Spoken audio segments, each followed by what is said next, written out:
이스라엘 같은 경우는 이제 총 3개 종류의 인공지능이 있어요. 정확하게 거기는 그 집만 타격했어요.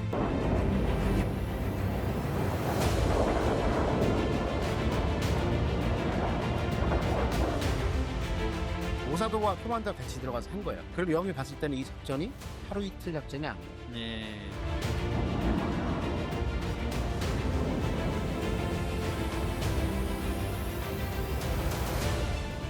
그 정확한 그 시설의 위치를 알기 때문에 이제 모사드라든가 코만도 그걸 보고 있다가 시간만 이게 정하면 되죠. 시간만 딱 맞춰갖고 때려버리는 거죠. 리얼 F1K 애청자 여러분, 진격의 아재고고 김동경입니다. 네, 안녕하세요. 카이스트 국가미래 전략기술 정책연구소 조상근 교수입니다. 사실 오늘 저희가 이렇게 만난 이유가 우크라이나, 러시아 스파이더 웹 드론전 때문에 네네. 만났는데, 그거를 준비하는 과정에서 또 다른 사건이 터졌습니다. 네, 맞아요. 이스라엘, 이란. 네네. 야, 중동전 이제 몇 차 중동전인가 이게? 셀 수가 없죠. 예, 이제 그냥 중동전이라고 얘기할게요. 새로운 중동전이 하나 터져서 오늘 이 얘기 안 하면 또 안 되잖아요. 네. 이렇게 해서 갑자기 시작을 해보겠습니다. 네, 좀 전에 잡히셨다고. 지금 제가 오늘 동유럽 출장 가야 되는데 예. 피디님이 예. 중간에 저를 잡아오셨어요. 저희도 이번 주제랑 연관이 있지만 우리도 특수작전 부대가 있습니다. 너무 인원 인터셉트 이런 거 잘하는 분이 있어가지고. 드론을 안 보내셔서 감사한데 대신 사람을 보내주셔서 예. 예, 비행기만 타게 해주세요. 제가요? 동유럽이니까 멀지 않아요. 지금 비 와요. 이걸 얘기를 본격적으로 하기 전에 말씀드리고 싶은 거 뭐냐면 결국에는 이제 정보활동과 특수작전 과학기술이 이제 하나의 뭐 협조된 어떤 뭐 공작 또는 작전이 되잖아요. 이런 것들은 실질적으로 이제 역사적으로 많이 있어 왔어요. 새로운 것들이 아니고요.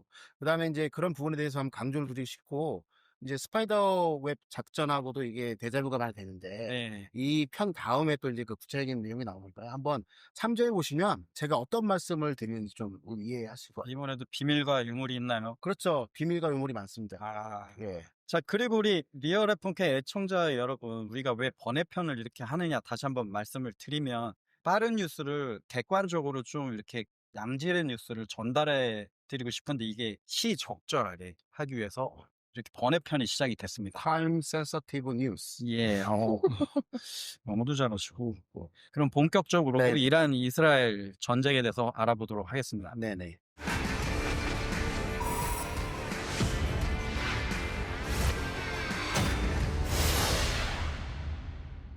6월 13일 0330분 이스라엘에 선제 타격을 하죠. 네. 작전명 오퍼레이션 라이징 라이언. 이스라엘의 전투기들이 약 200대가 이란으로 향하죠. 그래서 새벽 시간대 이스라엘 공군 그리고 모사드가 같이 들어간, 나중에 공주 여쭤볼게요. 네네. 핵 군사 시설을 광범위하게 타격을 하죠. 그리고 여기에는 핵 프로그램 관련자들 뿐만 아니라 시설, 그리고 밀리터리 리더십, 군 고위 관계자들도 희생을 당하는 이런 일이 생기죠. 이 작전에 재밌는 것이 공군의 작전도 있지만 모사드의 기반으로 한 비밀 작전이 같이 돼 있다고, 여기 드론도 포함됐다고 네네. 합니다. 그래서 이 드론들이 방공망하고 미사일 기지들을 선제적으로 겨냥을 했다는 얘기가 있습니다. 근데 재밌는 얘기들은 갑자기 왜 선제 공격을 했지 해서 국제 여론이 지금 들끓고 있습니다. 그래서 지금 세계가 지금 전쟁의 여파들이 중국 쪽, 러시아, 우크라이나, 그리고 이제 중동까지 지금 화약고가 되고 있습니다. 그래서 유엔국 그리고 주요 국가들이 뭐 호주, 중국, 유럽의 국가들이 지금 우려를 표명하고 있습니다. 그런데 그날 저녁 바로 이란이 네.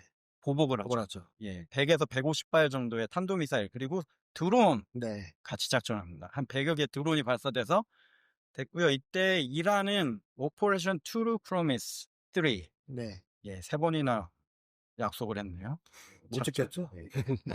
이란은 오퍼레이션 투루 프로미스 3 명칭으로 보복 작전을 시작했는데 이스라엘 방공 시스템 그리고 미국 자산이 공동으로 요격을 했다고 하는데, 여기에 반전 포인트는 텔아비브하고 예루살렘 당했죠. 네, 맞습니다. 여기서 한 가지 그 아이언돔은 뭐를 했는지 궁금한데, 이런 요소들이 있다가 좀 네, 그렇죠. 토킹 포인트로 나갈 것 같습니다. 앞으로 이 소식은 업데이트가 계속 될 것 같은데, 상호 갈등이 지금 에스컬레이팅 되는 중에 있는데 뭐 중재하려는 노력도 있습니다. 일단 여기에 대해서 오늘 조금 먼저 알아보고 가도록 하겠습니다.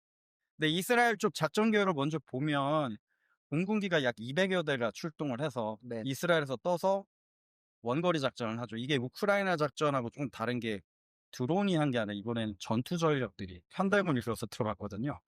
약 45대 F-35A 아시죠? 스텔스 네, 전투기. 그렇습니다. 그리고 75대 F-15 그리고 약 190여 대 F-16 전력들이 편대군을 이뤄서 들어갔고요. 무장은 에어 로라 그리고 락스, 골든 호라이즌 이거 멀리 쏠 수 있는 미사일들 외에 이제 제이담이라고 우리도 네. 많이 사용하는 근거리 국경 근처의 표적들은 이 제이담 그리고 우리가 많이 썼죠. F4가 썼었던 파바이 미사일까지 써가지고 이스라엘이 동원할 수 있는 정밀 무장을 다 편대군으로 구성을 해서 타격에 들어갔습니다. 여기에서 약간 우리가 비교 포인트가 있는데요. 우크라이나하고 러시아 전쟁이 대부분 드론으로 이루어지고 있는데 지금 여기는 공군 작전에다가 드론 전력이 추가됐다. 네네. 여기에서는 어떤 드론 작전이 어떻게 추가가 됐어요? 우크라이나하고 러시아 전쟁에서 나타났던 스페이더 작전하고 분명히 틀린 점은 있어요. 네. 있는데 이번에 새로운 어떤 이스라엘 부대가 조명을 하고 있어요. 그 서쪽에 있는 그 국경선 때문에. 예. 우리가 모사드만 얘기하고 있지만 실질적으로 모사드와 코만도가 같이 되어 작전을 한 거고요. 6대4 네, 그 다음에 이제 얘네들이 하기 위해서 나온 것들이 이제 대변인 부대라는 거가 있어요. 대변인 부대요. 네, 대변인 부대. 고도의 인지전을 수행하는 부대인데 이 부대는 뭐냐면 역사적으로 이스라엘이 선제 타격, 네. 선제공 예, 그 다음에 이제 과잉 어떤 대응. 대응 예. 해가지고 국제사회 지탄을 받잖아요. 그러니까 그런 것들을 다 자기가 작정하는 것들을 다 오픈하는 거예요. 그래서 모든 타격 체계에다가 다 그거를 녹화를 시키고 그거를 다 빅데이터 만들었어. 결국은 어떤 SNS 작전이라고 말해야 네네네네. 네. 그래서 그 부대가 나타나면서 결국에는 작전이 진행되면서 곳곳에서 우리 작전은 이게 정당성이 있어. 니네가 그거 말했는데 우리는 이렇게 했어. 하는 것들을 말을 하고요. 심지어는 이제 라이브 방송에 나가는 어떤 국제적인 뉴스에서도 원격으로 이제 출연을 해가지고 대변인 부대의 중량급은 CNN이라든가 폭스 뉴스 같은 것도 나가고 네. 그 다음에 이제 나라 같은 경우는 소령 대위들이 가서 이제 계속해서 설전을 벌여요. 버리고 나서 그때 결정적인 어떤 증거를 뭘 쓰느냐? 아까 말씀드린 대변인 부대가 촬영했던 그 녹화된 이런 어떤 자료들을 하면서 니네 이거 폭격했다고 했잖아. 아니야, 이렇게 한 거야. 라고 하면서 실질적인 이제 그 뭐랄까 영상을 최종된 영상을 보여주면서 비판적 사고를 통해서 이제 국제사회의 여론을 이제 수그러뜨리는 역할을 많이 하고 있거든요. 그거 되게 괜찮은 작전인 게 왜냐면 가짜 뉴스들이 많이 그렇죠. 예. 안 때린데도 때렸다 네네. 그러고 많이 죽었다고 네네. 약간 맞습니다. 풀리는 게 예, 있는데 예. 그거를 정확하게 예, 짚고 나가면 예, 그래서 그거를 말씀을 드린 거고, 그 대변인 부대가 뭐를 했냐면, 이번에 이제 영상을 하나 이제 그 애니메이션 비슷하게 이제 그 공개를 했는데, 네. 군 이제 주요 지휘자들, 예. 위치, 그 다음에 뉴클리어 파실리티 위치, 예. 그 다음에 대군 체계 위치, 그 다음에 텔 위치, 국가가 나와 있는 위치가 다 찍혀져 있어요. 단순하게 시작된 게 아니라 준비를 엄청 그렇죠. 하셔야 예. 되죠. 사전에 이제 들어가서 모사드가 들어가서 정보 활동을 네트워킹을 쫙 펼친 상태에서 위치를 해가지고 다 확인을 하고 코만드가 이제 후속으로 들어가서 그 정보를 가지고 작전 준비를 한 겁니다. 그러면 왜 이 시기냐 네. 이런 것을 딱 봤을 때는 6월달 초에 스파이더웨이 작전을 통해 가지고 모든 것들이 지금 현재 우크라이나 러시아 전쟁이 확전되냐 안 되냐를 이제 지휘 집중돼. 포커싱이 되어 있는 예. 상황에서 방심하고 있을 때 네. 쑥 들어가서 쳐버린 거죠. 자, 여기서 근데 모사드 얘기하고 드론이 나왔는데 이 둘의 연관관계가 있나요? 별도 작전인가요? 같이 모사드가 드론 작전 같이. 다 같이 한 거죠. 예. 6대4에서 이제 예를 들어서 현장 요원과 지원 요원 6대4로 이제 들어가서 편성한 건데, 네. 모사드와 코만도가 같이 들어가서 한 거예요. 네. 근데 아까 말씀드린 것처럼 수많은 전투기들이 들어갔지 않습니까? 예, 예. 그러면 이란의 서쪽에 있는 국경선을 통과를 해야 돼요. 그럼 이란 입장에 거기에 뭐가 있냐면은 방공체계가 있고 그 다음에 서피스 투 서피스 미사일 같은 그 K 같은 것들이 기대지 미사일. 예, 이런 것들이 많이 있단 말이에요. 그러면 이 안전하게 영공을 통과해서 중심으로 스트라이크를 하기 위해서는 거기 있는 것들을 다 이제 없애줘야 되겠죠. 그러면 드론이 시드 작전은 그렇죠. 시드 작전을 해주는데 여기에서 중요한 게 뭐냐면 어떻게 저기에 있는 것들의 위치를 다 일일이 다 표적화했을까? 그렇죠. 왜냐면은 이란도 바보가 아닌 이상 그 포지션을 갖다 계속 레귤러하게 변경을 시킨다는. 네. 그럼 여기 봤을 때는 이 작전이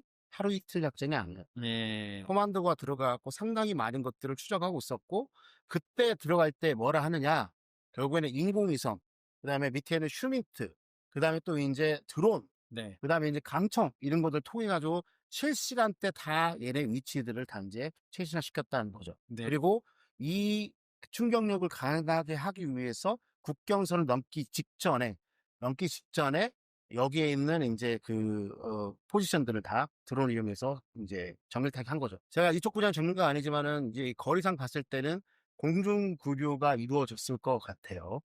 국민도 공중 그렇게. 급유에 대해서는 조금 봐야 될 것이 공중 급유는 고고도에서 하기 때문에 네네. 적의 레이더에 노출될 수 있을 가능성이 높아요. 근데 이스라엘 작전을 보면 저고도 작전을 하거든요. 네네. 그러면 공중 급유를 안 하고 미사일 한 발만 던지고 올 수 있기 때문에 급유를 안 하고 갔다 왔을 수도 있습니다. 이건 그건 나중에 좀 봐야 될 것 같아요. 봐야 될 것 같습니다. 저도 인제 왜냐면 후방에서 이걸 돌면서 급유를 하면 멀리서 다 보고 있고. 네. 의심스러워 갖고 몇 점. 예. 그런 식으로 해서 얘네들을 인제 거기서 다 제거를 한 상태에서 인제 안전하게 들어갈 수 있는 여건을 조성을 했고요. 네. 그다음에 또 이제 여기서만 한 게 아니에요. 그런데 상대방의 군사적 타격을 가장 심하게 하는 것 중에 하나가 동시. 예. 그러니까 인제 국경선에 있는 어떤 방공 체계와, 그럼 예를 들어서 인제 텔 같은 것들을 무력화시킬 때 동시에 인제 그 안에 들어가 있는 도시 안에서도 바로 뒤에서 때릴 수 있도록 뭔가를 했다는 거죠. 조치를. 예. 조치를 한 겁니다. 그때도 인제 드론이 들어가. 네. 드론이 들어가는데 제가 좀 이따 이제 설명을 드리겠지만, 이 드론이 인공지능과 연계돼 가지고 인공지능은 표적 관리를 해 주고, 예. 그다음에 이 드론은 관련된 부분들은 인제 휴민트들이 정밀 타격할 때 쓰는 거죠. 그래서 아까 데자뷰라고 그렇죠. 말씀하신. 그렇게 하고 이때 들어갈 때 이 국경 일대에 쓰이는 드론과 이 도시 지역 네. 테헤란에 쓰는 인제 드론의 형태가 완전 아, 달라요. 어떤 형태의 드론들이. 예를 들어서 지금 현재 그 국경 지역에서 있는 것 텔이라든가 아니면 방공 포지션을 때리기 위해서는 인제 우리 잘 아시잖아요. 하피, 하로. 네. 이런 것들이 많이 사용됐을 가능성이 되게 높고요. 네. 그다음에 인제 그 테헤란에 들어갔을 때는 아무래도 민간인이 많지 않습니까? 그렇게 되면은 어떤 게 있냐면 동축 반전 드론이 있어요. 동축 반전 드론. 네네. 그래서 인제 이렇게 쭈쭈바처럼 생겼는데 그 위에 동축 반전이 돌아가요. 쭈쭈바. 예. 예. 그래서 위에서 인제 그 호버링을 하고 있다가 예. 바로 인제 각도를 꺾어서 창문이나 이런 데 들어가서 자폭을 하는 거죠. 아. 예. 그런 부분들이 많아요. 왜냐면은 생각해 보시면은 테헤란 같은 곳이 이제 도시가 엄청나게 인제 밀집되어 있잖아요. 그렇기 때문에 아까 말한 것처럼 이제 고정익이 들어가서 활동하기는 힘들어요. 그렇죠. 그죠? 그러니까 아까 말씀드린 것처럼 그러면은 쿼더롭터형이라든가 FPV 또는 아까 말한 동축 반전형이 어느 정도 하버링이라든가 배회를 할 수 있는 애들, 로이터링 하듯. 예, 그러면서 또 인제 실시간 때 차폐를 하다가 결정적인 순간에 가볼 수 있는 그런 소형 드론들의 종류가 들어갈 확률이 상당히 높다는 겁니다. 그러면 이번에 이스라엘의 작전 목표를 조금 보면 핵 프로그램 타겟팅 돼 있는 게 있고, 하나는 이제 준 리더십 관련된 이렇게 작전 목표가 있는데, 아무래도 핵 프로그램은 우라늄 농축 시설 그리고 탄도미사일 관련 사이트 저장소가 되겠는데, 여기는 타격을 할 때는 아마 공군 전력으로 타격을 한 네네. 느낌이 드는데, 준 리더십 네. 우리 보면 한 6명, 그 총참모장 그리고 정보국 국장, 뭐 하여간 군 리더십 그리고 핵 과학자, 이런 사람들 타격할 때는 공군 전력보다는 아까 얘기하신 드론으로 타격했다는 게 어느 정도. 타당성이 있고 인제 꼭 뭐 어느 한 가지만 했다라고 이제 정확하게 밝혀져야 알겠지만, 인제 제가 알기로는 인제 결국에는 아시다시피 활약이라는 것도 중첩 운영하고 그렇죠. 연속적인 타격이기 때문에 같이 쓰일 것으로 보이는데, 근데 여기서 아무리 그렇다 하더라도 인제 공군기가 들어가고 드론이 운영된다 할지라도 적진에 들어가서 인제 스트라이크를 하는 거지 않습니까? 그러면 표적을 효율적으로 관리를 해야 돼요. 그렇죠. 그럼 여기에서 인제 우리가 이스라엘의 인공지능을 알아볼 수밖에 없어요. 예. 인공지능. 이스라엘 같은 경우는 이제 총 3 개의 종류의 인공지능이 있어요. 네. 첫 번째 인공지능은 뭐냐면 인적 정보를 인제 다 빅데이터화 해 가지고 딱 그 인제 다영역 감시 체계에 의해서 딱 걸리게 만드는 네. 거예요. 그걸 라벤다라고 합니다. 그 라벤다에서 관리하는 사람이 인제 건물에 들어갔을 때 그 건물 자체를 표적하는 걸 뭐라고 하냐면 가스펠이라고 합니다. 라벤다에서 인제 관리하고 있는 그런 인원이 자기 집에 들어간다. 그때는 인제 좀 무자비한 얘기지만 가족 전체를 제거하는 데 쓰는 거기 때문에 웨어스 랜드라고 하는 아. 겁니다. 무자비한 것 이런 것 때문에 인제 이스라엘이 욕을 좀 먹고 있고 어우 소 비난을 받는 거 섞이지. 있는 거잖아요. 이런 AI가 들어가 갖고 효율적으로 작전할 수 있도록 한 겁니다. 각각의 표적의 성질에 맞게 무기 체계가 할당이 됐을 것이다. 그렇죠. 그래서 그걸 계산해 가지고 몇백 대가 나온 것이고 다 들어갔을 것이다. 그렇겠죠. 저는 이렇게 보고 있는 거예요. 이게 이란을 봤을 때 서쪽 국경선상에 서 있는 대공 체계하고 텔 같은 경우에도 아까 자폭경 드론이 가서 했을 가능성이 높다고 네. 말씀드렸고 영상을 보면 사막에서 막 이런 거 뭔가 하는 것들이 나오고 있어요. 근데 여기 도심지 안에서는 아까 말씀드린 것처럼 드론이 고정이 들어갈 수 없어요. 빌딩이 많기 때문에. 그렇죠. 그래서 인제 회전이 FPV 또는 아까 말씀드린 것처럼 동축 반전용으로 될 수 있는 그런 파이어플라이어 같은 것들이 들어갈 수 그런 쭈쭈바. 것들이 쭈쭈바가 들어갈 수 있는 확률이 높고요. 여기에서 들어갔을 때 결국에는 영상을 보시면 알겠지만은 어느 집이 아파트 일부가 몇 층이냐 완전 거기서 타격을 받았고 이게 없어진 거예요. 네. 그건 뭐냐면 그 요인이 살고 있는 집이에요. 정확하게 거기는 그 집만 타격했어요. 그다음에 또 인제 뭐 갑자기 주요 군에 있는 어떤 요인들이 몇 명이 모였는데 갑자기 몰살을 당했다. 네. 여기서 제가 하나 초점을 두고 있는 게 뭐냐면 그 정확한 그 시설의 위치를 알기 때문에 인제 모사드라든가 코만도 그다음에 인제 다영역 인제 감시 수단이 그걸 보고 있다가 시간만 예 정하면 되는. 시간만 딱 맞춰 갖고 때려 버리는 거죠. 음. 그렇기 때문에 이게 되게 중요한 게 뭐냐면 시설 보안이 중요한 거예요. 음. 그래서 인제 우리나라 같은 경우에는 외국인들이 와 가지고 뭐 뭘 찍는다 하는 것들을 그냥 이걸 좌시해서는 안 되는 거고요. 그렇죠. 이걸 함부로 놔둬서는 안 되는 겁니다. 스파이더웹 작전 같은 경우에는 인제 인공지능이 인제 그 드론 자체에 탑재가 돼 있잖아요, 사물을 인식할 수 있도록. 기사를 보게 되면 일부 그런 게 좀 있을 수 있어요. 네. 그러나 문제는 뭐냐면 상당히 많은 수의 코만도하고 모사드가 전개를 했기 때문에 그런 인공지능이 탑재된 어떤 드론을 사용할 수 있는 가능성도 있고요. 그렇지 않고 그 지근거리에서 그런 아까 말씀드렸던 소형 드론이나 초소형 드론을 직접 자동화해서 운용할 수 있는 방법도 있어요. 네. 근데 이게 왜 중요하냐면 2021 년도에 인제 이스라엘하고 팔레스타인하고 한방 붙었었거든요. 네. 5월 달에. 딱 그때 인제 일 주일 만에 인제 이스라엘군이 이 하마스를 무릎 꿇게 시켰거든요. 그때 인제 주요한 정밀 타격 수단 중에 하나가 역사상 최초로 그때 군집 드론이 운용됐어요. 아. 그래서 위에 딱 올려 놓은 상태에서 정찰 드론 있죠. 타격 드론 있죠. 지휘 드론 있잖아요. 그렇게 하면서 인공위성이라든 포함해서 모든 다양역 인제 수단을 이용해서 인제 표적들이 왔다 갔다 하는 걸 세시간 시켜 놓고요. 근데 여기에 갑자기 인제 애들이 많이 몰려 있어. 그러면 이 지휘하고 있는 드론이 원래는 자폭 드론 하나만 넣어야 되는데 여기에다가 3 개를 할당해 주는 거예요, 그렇죠. 이쪽 자체적으로. 예. 아 이런 근데 식으로 해 가지고 메타트시에 맞게 인제 드론을 인공지능을 인제 힘을 얻어 갖고 했던 사례가 이미 21 년도에 왔기 때문에 아마 이 테헤란 안에서도 그런 어떤 메타트시라든가 여건이라든가 그런 걸 봐 가면서 일부는 인제 정보 요원들이 직접 타격하는 것도 있겠지만 일부는 또 그런 식으로 흔적을 없애기 위해서 또 인제 원거리 타격을 하기 위해서 인공지능을 우크라이나 보안국처럼 이렇게 활용했을 가능성이 높다. 이렇게 볼 수 있습니다. 메티시라고 얘기하셨는데 그냥 편하게 군사작전용 환경 요인들을 다 그렇죠. 예. 확인했다라고 보시면 그렇습니다. 예. 그런 용어라고 보시면 되고요. 여기 군사작전 목표를 보면 약간 특이한 게 핵 프로그램하고 이제 리더십이었는데 예전에 영화 같은 데 보시면 마야가 왕이나 어떤 리더십을 타격하기 위해서 전투기들이 동원이 됐었거든요. 그때 이제 특수작전부대랑 전투기가 같이 하는 장면들이 나오는데 이제 이 영역 전투기의 영역이 이제 요인 암살이나 타격에 대해서 이제 드론이 하는 위주로 지금 바뀌는 모습을 볼 수 있습니다. 그 이유는 아까 대변인 부대도 있지만 민간인 피해 또는 collateral damage를 맞아요. 공군 무장이 너무 세기 네. 때문에 그런 무장에 대해서 이스라엘이 여태까지 지탄을 많이 받아왔는데 그걸 인제 드론으로 바뀌는 과정에서 쪼금 약하지만 확실하게 킬시킬 수 있는 그런 무기 체계를 지금 사용하는 게 보이고 있어요. 그 정치 체제하고도 연관이 되어 있는데요.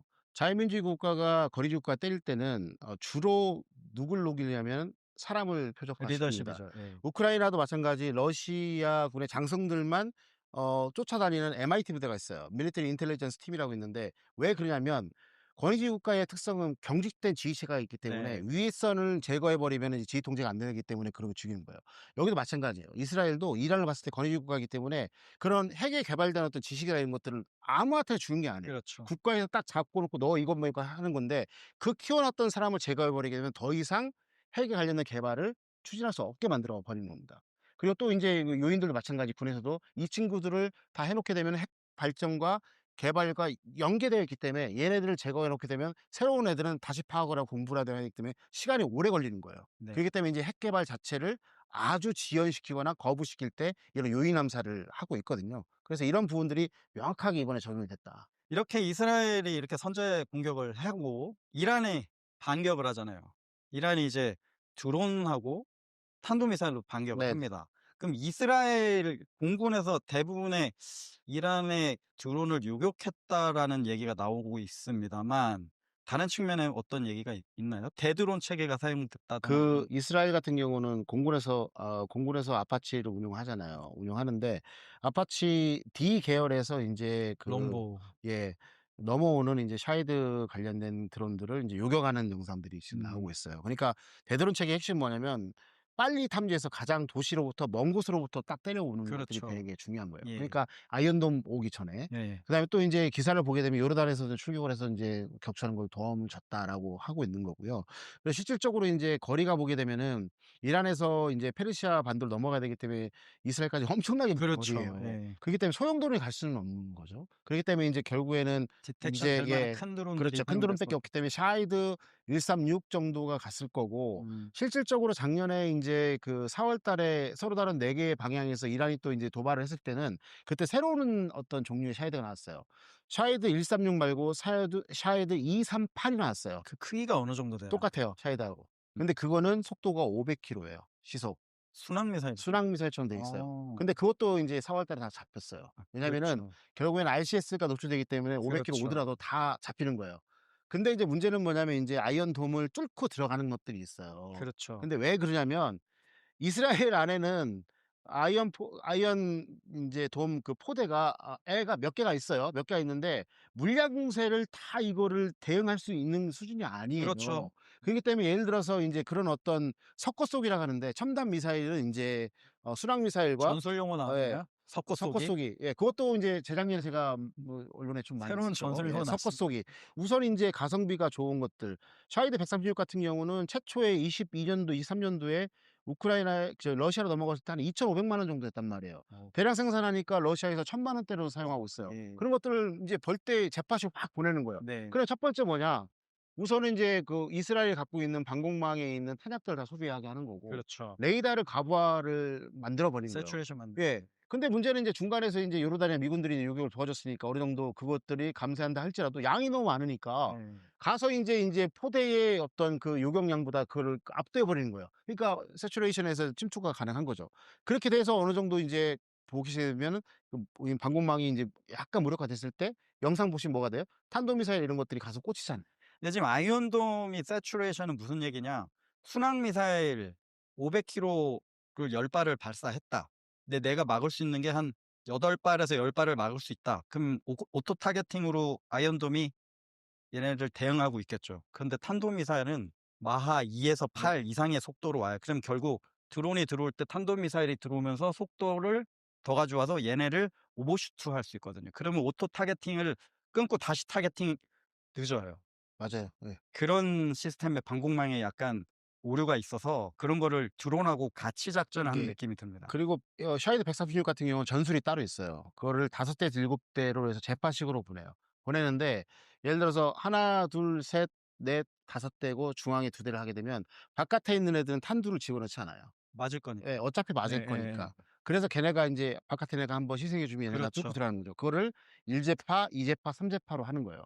그래서 어느 정도 인제 끝나고 나게 되면 인제 순항 미사일과 전속 탄도 미사일이 들어가는 거예요. 네. 아마 이럴 가능성이 되게 높았고 작년 4월 달에도 이와 동일하게 똑같이 했어요. 네. 예. 그렇기 이 때문에 가능성이 높죠. 예전에도 아이언돔이 뚫린 적이 있잖아요. 네네. 로켓, 네 맞아요. RPG 이런 거 막 쐈을 때 막 대응하느라고 쐈는데 뒤쪽에 이제부터 쏜 미사일들이 음. 들어서 맞기 네네. 시작하죠. 예. 그리고 인제 그 첩보 정보 활동의 그 환경이 이스라엘은 되게 척박하거든요. 왜냐면은 이스라엘이라는 땅 규모가 통상 보게 되면 경기도보다 좀 커요. 아 좀 더 네. 크나요? 경기도가 좀 크고요. 우리가 말하는 가자 지구는 세종시만 해요. 네. 그러니까 대부분의 사람들이 이스라엘이 엄청나게 이렇게 크다고 생각을 해요. 우리나라만 생각 그거 잘못된 생각이고요. 그런 쿼드롭터 같은 종류의 그런 것들이 움직이려 하게 되면 어디서 해야 되냐면 그 안에 팔레스타인인들이 살고 있는 가자 지구나 서안 지구, 헤즈볼라, 레바논에 있는 그쪽에서 움직여 줘야지만 되는 건데 네. 걔네 지금 현재 꼼짝 못 하고 있잖아요. 여기에다가 거기서 도와줬다가는 인제 여태까지 보복 엄청나게 작전 나갈 혼났잖아요. 거예요. 보복작 또 들어가니까 못 움직이는 거예요 지금. 그렇기 때문에 그런 좁은 공간 안에서 이란에 인제 정보부대가 들어가서 뭘 한다 그 있을 수 없는 일이에요. 항상 걔네는 어떻게 했냐? 그 안에 있는 팔레스타인인들이 있는 그런 인제 가자 지구라든가 그런 서한 지구에서 그런 드론 활동을 같이 해 줬는데 이번에 그런 게 만약에 거기에 FPV나 아까 우크라이나 전쟁에 썼던 그런 드론들이 괴롭혔다면 얘기는 더 네 심각해졌을 수도 심각해졌죠. 예. 네. 여기서 근데 우리가 전략적인 함의를 봐야 될 두 가지 포인트가 있어요. 일단 이스라엘이 항상 시작하는 게 선제 공격을 하잖아요. 네. 그게 선제 공격이냐 예방 전쟁이냐, 이제 전쟁의 측면에서 선제 공격 또는 예방 전쟁, 항상 이스라엘은 "우리는 선제 공격이다." 그런데 선제 공격이 뭐냐면 두 나라의 전쟁이 어느 정도 임박해 있을 때 '아 언젠가는 금방 전쟁을 하겠구나. 그래서 내가 먼저 전쟁을 해서 피해를 최소화하는 게 선제 공격이고요.' 예방 전쟁은 오늘은 아니에요. 언젠가 될 위협을 먼저 전쟁을 해서 영토 확보하는, 국제사회에서 예방 전쟁을 한 사례는 항상 유엔이 영토를 물러나게 돼 있고 이스라엘이 몇 번 당해요. 그래서 계속 주장하는 바는 선제 공격이다. 왜냐하면 이란이 언제 공격을 할지 모르기 때문에 우리가 먼저 공격을 한다라는 측면이 있어서 아까 대변인 대변인 부대도 그런 얘기를 하고 "우리 선제 공격이고 이런 걸 때렸다."라고 얘기를 하는데, 이란 측에서는 전쟁 준비를 한 지금 얘기가 안 나오고 있어서 아마 이 유엔 쪽 국제사회 문제에서는 약간 "선제 공격이 될 수 없다 이번에도. 그럼 결국 타격 아니냐." 이런 얘기가 좀 나오는 게, 요런 문제로 이해를 하시면 될 것 같습니다. 항상 그래요. 항상 그랬는데 사실은 인제 저는 이란한테 많이 실망을 했죠 이번에. 생각했던 것보다 강력하지 않았고 국제사회에서 인제 그 첨단 미사일을 만들 수 있는 어떤 소부장을 다 통제를 해 버렸고 갖가지 이제 제재를 해 버리니까 제조할 수 있는 어떤 역량이 되게 다운돼 있던 상황이고 실질적으로 인제 그 지하에 있었던 다른 여러 가지 투발 수단들이 다 무용지물이 될 수 있는 거고 페이크가 될 수 있는 확률이 높아요. 그래서 아까 대변인 부대가 그 사살된 두 명이 제거된 두 명이 찝차를 타고 그 지하에 뭐 샤히드도 있고 뭣도 있고 미사일도 있는 곳을 딱 지나간 거에 옆에다가 별풍선 해 가지고 "제거됐다." 이렇게 해 놨거든요. 음. 그런 식으로 하는데 국제사회의 어떤 그 공급망을 옥죄고 있고 그다음에 소부장을 통제하면서 이렇게 되고 있기 때문에 이란이라는 데가 이것을 극복할 수는 없다는 것도 한 가지 효과가 있는 것이고요. 그래서 그 단적인 예가 외무장관이 살아남은 외무장관이 어 "이스라엘이 추가적인 공습을 하지 않으면 우리도 보복을 하지 않겠다."라고 얘기를 약간 하고 추측한, 있어요. 예. 그러니까 얘네도 지금 인제 역량이 없다는 겁니다, 역량이. 이 효과가 다시 한번 말씀드리지만은 동시 스트라이크를 했기 때문에 그런 겁니다. 동시에 사람도 죽이고 시설도 죽이고 무기체 다 부셔 버리니까 얘네들이 지금 뭘 할지를 모르는 거예요. 왜냐하면은 인제 이란이 지금 현재 경제가 장난이 아니거든요. 되게 지금 악화되어 있는 부분이고 왜 경제 제재를 많이 받기 때문에. 이런 상황에서 인제 주요 지휘자들은 다 제거를 당한 상태이고 인제 종교와 또 인제 이런 정권하고 인제 일치가 되는 부분인데 결국에는 모하메드한테도 보게 되면 인제 면이 없는 부분이 좀 있고 그다음에 경제를 못 살리는 상황에서 외부로부터 두드려 맞기 때문에 이 리더십들이 지금 현재 여기서 살아남을 수 있는 명분이 없는 거예요. 표면적인 건 뭐냐면 얘네들이 갖고 있는 핵 개발 프로그램이 거의 완성 단계에 왔다. 그리고 이스라엘 입장에서는 걔네들은 제일 똑똑한 게 뭐냐면 우리도 전략核평가를 하지 않습니까? 걔네 전략核평가를 해요. 하면서 가장 1 순위 위협을 이란으로 딱 명시해 놓고 있어요. 그렇기 때문에 그 자체가 뭐냐 이란이 이 핵 프로그램을 개발을 인제 조만간 할 것인데 이게 됐을 때 걔네는 다양한 투발 수단을 갖고 있잖아요. 이게 들어왔을 때 우리는 우리 민족의 인제 다시 한번 이 전 세상에서는 역사가 지어질 수 있다는 것을 알고 있다는 것들을 천명을 해 놓은 거예요. 그렇기 때문에 그런 것들을 해서 남들이 뭐라고 하든 말든 간에 가든 먼저 가서 때려 버리는 거죠. 자, 두 번째 포인트는 민간인 피해, collateral damage에 대해서 항상 이스라엘이 공군 전력을 썼기 때문에 여기에서 어떤 세계의 지탄을 벗어날 수 없었는데, 이번에는 민간인 피해를 최소화하기 위해서 공군 전력보다는 드론. 드론을 써서 이걸 최소화해서 세계의 어떤 지탄을 약간 줄였다. 그렇죠. 그리고 아까 대변인 부대가 이렇게 했다고 자꾸 보여주면서 그렇죠. '아 우리는 크게 안 했구나.'라는 걸 자꾸 보여주는 게 여태까지 이스라엘이 가졌던 약점을 약간 최소화하는, 그렇죠. 예, 예. 그게 있습니다. 예 드론보다도 더 무서운 것이 대변인 부대고 그래서 제가 아까 특수작전 부대라 말씀드린 거고요. 제가 오늘 찾아봤어요. 야 얘네들도 분명히 아까 제가 말씀드릴 때 휴민트가 직접 인제 정밀 타격하는 드론도 있을 것이고 상황에 따라서는 인제 인공지능에서 한 것도 있을 거잖아요. 그럼 캐리어가 있을 거잖아요. 그 스파이더업 작전에서는 컨테이너를 개조했잖아요. 얘네들은 트럭 뒤쪽을 화물칸을 격자 형태로 인제 다 리스트한 모습이. 해 가지고 거기 안에다가 들어 놓고 떠올라서 인공지능으로 의해서 딱딱딱 갈 수 있도록 해 놓은 것들이 인제 발견이 됐어요. 예. 그래서 딱 봤을 때는 인제 이런 부분들이 아까 말씀드렸지만 이런 종류의 정보 활동과 그리고 특수작전부대 그다음에 과학기술이 이렇게 협업된 작전의 스타일은 상당히 많이 인제 지금 나타나고 있고, 예 다음 편에 보시게 되면 인제 스파이더웹 작전을 말씀드리고, 그때 인제 SAS 작전까지 말씀드릴 건데, 거기에서 인제 2015 년도에 IS를 제거하기 위해서 동일한 방법을 씁니다. 그렇기 음. 때문에 이런 부분들이 전혀 새로운 것이 아니다. 드론의 어떤 기술 발전과 인공지능이 더해지면서 그게 더 고도화되고 첨예화되고 정밀화됐다. 이렇게 좀 이해를 하시면 좋을 것 같습니다. 여기에 인제 관련 뉴스들 중에 나오는 게 좀 있는데 F-35가 뭐 격추가 됐다. 이거는 어떤 자료로도 확보가 안 되는지 네. 봅니다. 그래서 이거는 컨펌이 안 되더라고요. 그래서 고런 얘기들은 누가 썼는지 모르겠지만 좀 나중에 차후에 업데이트하면서 봐야 될 것 같습니다. 자, 여기서 우리가 생각해야 될 점 몇 개가 있습니다. 전쟁이 계속 진행되면서 소모전 양상에서 지금 드론전이 보여주고 있는데, 모든 사람들이 보고도 현대전은 여기로 가야 된다, 저리로 이런 말씀이 아니라, 전쟁은 그 지역이나 양상, 시간에 따라 다른 모습을 나타내기 때문에 이게 앞으로 우리의 모습이다, 뭐 이렇게까지 보도될 필요는 없다고 생각을 합니다. 왜냐면 우리나라는 우리나라의 또 전통이 있기 때문에 있고요. 아이언돔의 또 실효성. 아이언돔이 인제 뭐 우리나라도 이제 같은 개념으로 덧입히려고 하고 있고, 뭐 예. 미국도 뭐 골드머머 해 가지고 하려고 하고 네. 있잖아요. 근데 제가 여러 차례 말씀드렸지만은 인제 물량공사에 장사가 없다는 겁니다. 네. 이스라엘이 자랑하는 것들이 다층 멀티 레이어 디펜스 시스템이거든요. 탄도미사일부터 인제 드론까지 다 막는 거잖아요. 그래서 지금 아이언돔 같은 경우는 몇 개 포대가 있는데, 그 뚫고 나오는 것들을 인제 아이언 빔이라고 해서 레이저로 인제 조사를 하고 있지 않습니까? 근데 여기에서 중요한 게 뭐냐면, 그 양을 인제 늘릴 수가 무한정 늘릴 수 없는 거예요, 국방 예산이라든가 그런 것 때문에. 그래서 그거를 하는 것들이 뭐냐면 인공지능을 덧입혀요. 그러면 발사를 하게 되면 얘가 갑자기 이런 식으로 가잖아요. 네. 그러면 인제 그 레이더가 넘어오는 거를 인제 그거를 인제 탄도를 계산해 가지고 도시에 직접 떨어지지 않는 것들은 가다가 회피를 해 가지고 떨어지는 것들을 우선순위에 맞게 다 타격을 한 겁니다. 우리가 여기서 이걸 보면서 환상에 젖었죠. 아이언돔 하면 아이언빔 다 막을 거라 생각하는데 다 못 막습니다. 중요한 곳을 막는다는 개념으로 우리도 생각해야 되고, 우리나라도 미국도 생각해야지만 우리나라의 어떤 국가 중요시설 그다음에 수도를 막을 수가 있는 거거든요. 근데 이 전쟁을 보면서 이 여론을 보니까 뭐라고 나와요? "아이언돔 별거 아니네." 뭐 이런 식으로, 뭐 이렇게 "뚫렸네." 이런 식으로 나오는데 그거 아니라는 거예요. 더 큰 위험이 뭐가 있냐면, 이란이 섞어 쏘기를 하잖아요. 얼마 전에 지금 현재 러시아하고 북한하고 군사협력이 긴밀해져 가면서 뭐가 나왔죠? 샤헤드 136에 관련된 기술이 이전된 것 같다라는 기사가 인제 기사가 나왔잖아요.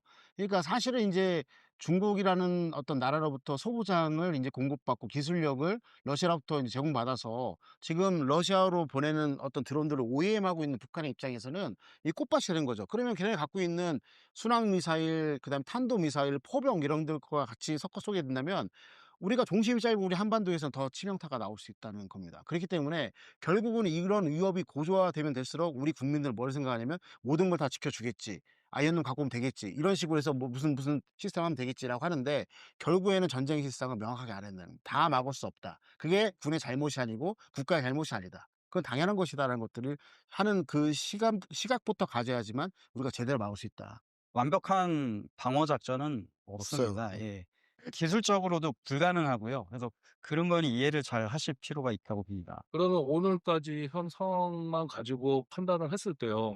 이스라엘은 그들이 원하는 걸 다 만족할 만큼의 성과를 갖고 끝내는 건지, 제가 아니면 보기에는 예, 이란 자체를 완전히 없애려고 이 전쟁을 시작한 건지. 지금 군사 목표를 줄여 놨어요. 뭐냐면 핵 프로그램, 그리고 리더십. 왜냐면 임박한 적의 핵 투과 수단이 나타나기 전까지 우리는 이걸 밀겠다.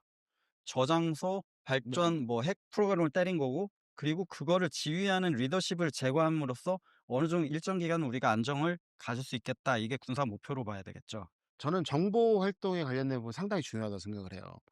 다음 편에 나오는 스파이더웨어도 마찬가지지만은 결국에는 국가정보주의과 특수작전 부대의 조합이 결국에는 전쟁 초기, 가장 중요한 전쟁 초기 그 이전 단계에서 맹활약을 하게 되는 거고, 전쟁 중에도 인제 활약을 하게 되는 거거든요. 그래서 우리나라 같은 경우도 그런 부분들을 빨리 살려야 되는 것들이 지금 이 이스라엘 이란의 어떤 그 첩보 정보전에서 인제 나와 있는 어떤 그런 부분이 될 수가 있는 거고요. 그렇죠. 그다음에 이제 이런 부분이 좀 있을 것 같아요. 우리나라가 인제 미국과 중국의 전략적 경쟁의 한 중앙에 있잖아요. 일도론선에 인제 걸쳐 앉아 있잖아요. 그렇게 된다면은 결국에는 나중에 미국과 인제 중국의 어떤 전략 경쟁에서 이게 좀 국지적인 전투로 인제 되었을 경우에 결국에 우리나라도 지금 현재 그거에 대해 피해를 볼 수밖에 없는 거예요. 왜? 중국이 움직이게 되면 북한도 움직인다. 왜?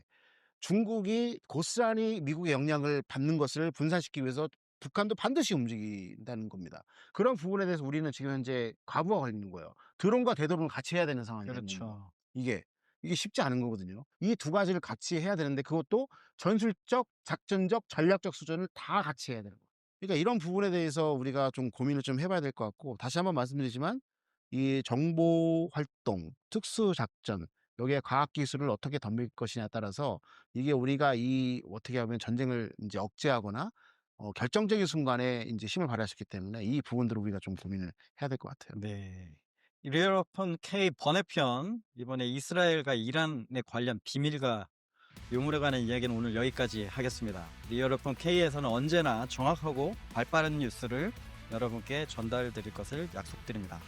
대한민국이 세계 4대 방산 강국이 되는 그날까지 저희도 응원하겠습니다. 감사합니다. 감사합니다.